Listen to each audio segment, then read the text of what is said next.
ఈరోజు ఇంట్లోనే మనము టేస్టీ అండ్ క్రిస్పీ పానీపూరిని ఈజీ వేలో ఎలా తయారు చేసుకోవాలో చూద్దాం.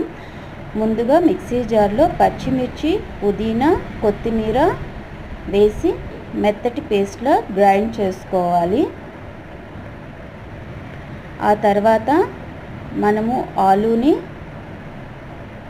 మెత్తగా ఉడికించి స్మాష్ చేసుకోవాలి. ఆ తర్వాత దానికి సరిపడా ఉప్పు, ధనియా పౌడర్, జీరా పౌడర్, ఆమ్చూర్ పౌడర్, చివరిగా చాట్ మసాలా వేసి శుభ్రంగా కలుపుకోవాలి.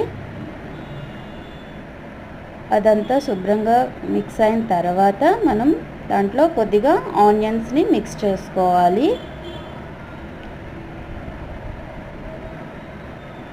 ఆ తర్వాత నిమ్మకాయ సైజు అంతా చింతపండుని నానబెట్టుకొని మనం చింతపండు రసంని తీసుకోవాలి.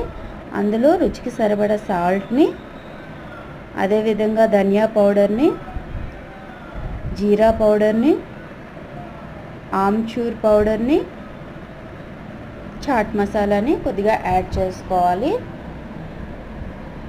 తర్వాత మనము ముందుగా గ్రైండ్ చేసి పెట్టుకున్న పేస్ట్ని కూడా అందులో మిక్స్ చేస్తే మన పానీపూరి వాటర్ మనకి రెడీ అయినట్టేనండి.